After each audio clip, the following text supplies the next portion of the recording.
Hello student, welcome to my YouTube channel Surabh botany classes.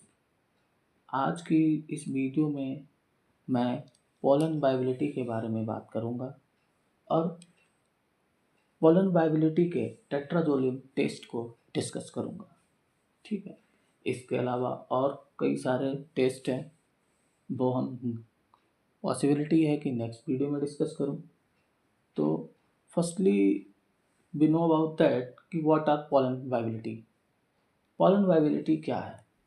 तो the pollen viability refers the capacity of pollen grain to persist in environment and maintain their germinate and produce a pollen tube। मतलब कि pollen viability वह है कि वह pollen grain जो अपने आप को इन्वायरमेंट में इस तरह से मेंटेन करते हैं या उनके पास ये एबिलिटी है जो मेंटेन करके जर्मिनेट और पोलन ट्यूब्स प्रोड्यूस करते हैं। ठीक है, जो अल्टीमेटली फर्टिलाइजेशन में पार्टिसिपेट करते हैं और फ्रूट बनाते हैं। ठीक है, तो ये होता है हमारा पोलन वाइबिलिटी। क्योंकि अगर कोई पोलन वाइबल है वो मोस्ट प्रोबेबली है कि वो जर्मिनेट करेगा, but all viable pollen grain not germinate.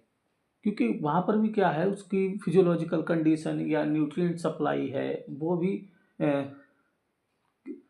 क्या करेगा, हमारा वहाँ पर फैक्टर काम करेगा। सबसे बड़ा इन्वायरमेंटल फैक्टर। उसके बाद मान लो बाइबल पोलन ग्रेन है और स्टिग्मा पे जाके वो नहीं जाके मतलब वहाँ पर जर्मिनेट हो रहा है। ठीक है, तो ये कई सारे फैक्टर काम करते हैं वहाँ पर।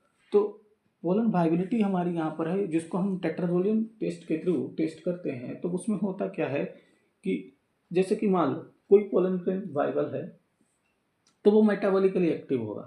तो हम यहाँ पर ब्रॉड टर्म में बात करेंगे, मेटाबॉलिकली एक्टिव होगा तो हम देखेंगे कि जो मेटाबॉलिक प्रोसेस जो होती हैं, जैसे कि मान लो फोटोसिंथेसिस, रेस्पायरेशन। तो हम बात करेंगे रेस्पायरेशन की। तो रेस्पायरेशन में जो क्या होता है, माइटोकॉन्ड्रिया पार्टिसिपेट करती है। माइटोकॉन्ड्रिया में मोस्टली जो कौन सी साइकिल होती है, क्रेब्स साइकिल होती है और ईटीएस होती है। तो वहाँ पर हमारे एंजाइम काम करते हैं, सक्सिनेट डिहाइड्रोजिनेज या मैलेट डिहाइड्रोजिनेज। तो जो डिहाइड्रोजिनेज एंजाइम होता है, डिहाइड्रोजिनेज एंजाइम्स जो होते हैं वो मेटाबॉलिकली एक्टिव पोलन में देखने को मिलेंगे। जो डिहाइड्रोजिनेज एंजाइम होता है वो क्या करता है,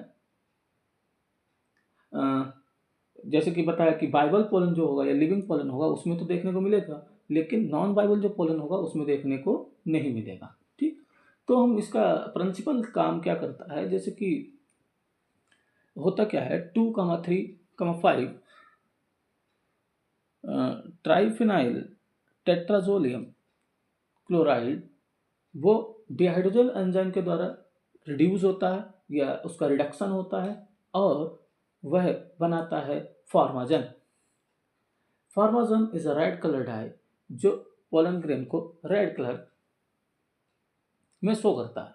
ठीक है, अब अगर पोलन वाइबल है तो उसमें डिहाइड्रोजिनेज एंजाइम देखने को मिलेगा। जब वो डिहाइड्रोजिनेज एंजाइम देखने को मिलेगा तो वहाँ पर टीटीसी कन्वर्ट हो जाएगा फॉर्माजन में, और फॉर्माजन हमें तो वो वाइबल पोलन ग्रेन हमें रेड कलर का दिखाई देगा। वहीं जब हम बात करेंगे नॉन वाइबल में, वहाँ पर डिहाइड्रोजिनेज एक्टिविटी देखने को नहीं मिलेगी। जब डिहाइड्रोजिनेज एक्टिविटी देखने को नहीं मिलेगी तो वो हमें कैसे दिखेंगे, क्योंकि वहाँ पर फॉर्माजन तो बनेगा नहीं, तो वो कलरलेस दिखेंगे हमें। ठीक है, तो अब इसके प्रोसीजर की बात करेंगे। सबसे पहले हम प्लांट्स से फ्लावर को कलेक्ट करेंगे, फ्लावर से हम एंथर स्टेमिन, एंथर से फिर उसमें जो एंथर होगा फ्लावर से पहले तो स्टेमिन कलेक्ट करेंगे। स्टेमिन में हम एंथर को क्या करेंगे, वहाँ से एंथर से पोलन को कलेक्ट करेंगे और उस पोलन को कलेक्ट करेंगे थ्रू भाई वेरी स्लो रबिंग, मतलब बॉडी हल्के हल्के ब्रिश के थ्रू रब करके उसके हम पोलन को कलेक्ट करेंगे ग्लास स्लाइड पर। फिर उसके बाद हम या पहले से ही हम अपने आप में प्रिपेयर कर लेंगे 0.5 से 1% TT solution and 10 to 15% sucrose solution. ठीक, तो जब हम बात करते हैं पहले तो 10 to 50% सुक्रोज सोल्यूशन में क्या है, 10% बनाना है तो 10 ग्राम हम सुक्रोज ले लेंगे। 10 ग्राम सुक्रोज लेने के बाद उसे हम उससे पहले फिर हम मेजरिंग सिलेंडर से 100 ml वाटर ले लेंगे। तो पहले हम 70 ml में 10 ग्राम डालकर इसको अच्छे से डिजॉल्व कर लेंगे सुक्रोज को। फिर इसका हम वॉल्यूम जो है वो 100 ml कर देंगे और मेजरिंग सिलेंडर से 100 ml उसको नाप लेंगे। ये तो हमारा हो जाएगा 10% सुक्रोज सोल्यूशन तैयार। अब इसमें हमें प्रिपेयर मान लो करना है 0.5% TTC solution in a 10 to 50% sucrose solution.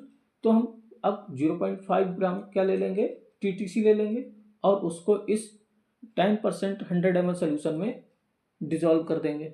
ठीक है, तो हमारा ये सोल्यूशन प्रिपेयर हो जाएगा। सुक्रोज जो होता है वो पोलन को वस्ट होने से बचाता है। ठीक है, तो अब हम बात करेंगे, अब हमारा सोल्यूशन तैयार हो गया। तो सोल्यूशन को तैयार होने के बाद फिर हम इसका पीएच एडजस्ट करेंगे। क्योंकि पीएच क्यों एडजस्ट करना जरूरी है, क्योंकि एंजाइमेटिक एक्टिविटी होती है, तो एंजाइमेटिक एक्टिविटी के लिए पीएच मेन फैक्टर काम करता है। ठीक है, तो हम पीएच इसका रखते हैं 6.5 से 7.5। इसके बाद अब जो हमने एक ग्लास स्लाइड पर पोलन कलेक्ट किए थे उस पर हम इस सोल्यूशन की एक ड्रॉप डालेंगे। फिर इसे हम कवर स्लिप से ढककर 30 से 40 डिग्री सेल्सियस पर 5 to 30 मिनट के लिए डार्क में रख देंगे। अब ये टाइम वेरी करता है। टाइम क्यों वेरी करता है?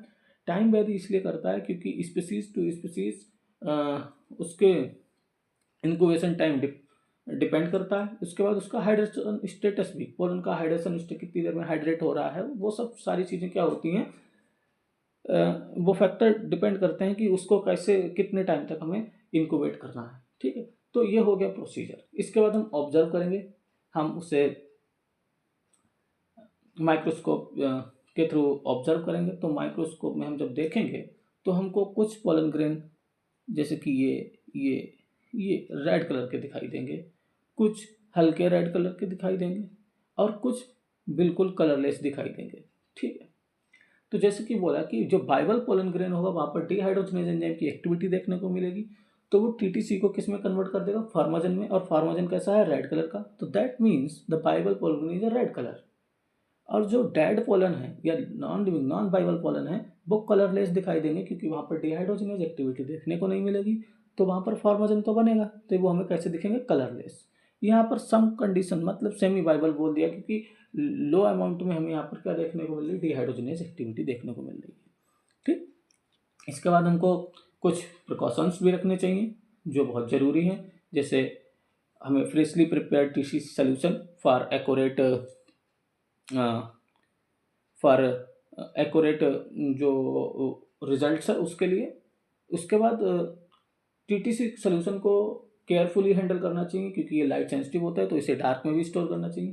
PH maintain for enzymatic activity. ठीक है, इसके अलावा pollen grain are fully hydrated होने चाहिए। लंबे समय तक टीटीसी में पोलन को नहीं एक्सपोर करना चाहिए क्योंकि ओवर स्टेनिंग हो जाएगी तो हमारे रिजल्ट जो होंगे वो मिसलीडिंग होंगे। इसके बाद हमें जो ग्लास स्लाइड्स और कवर स्लिप यूज़ करनी चाहिए वो क्लीन होनी चाहिए। तो ये हमारे इसके प्रिकॉशंस है। तो please like and subscribe my channel.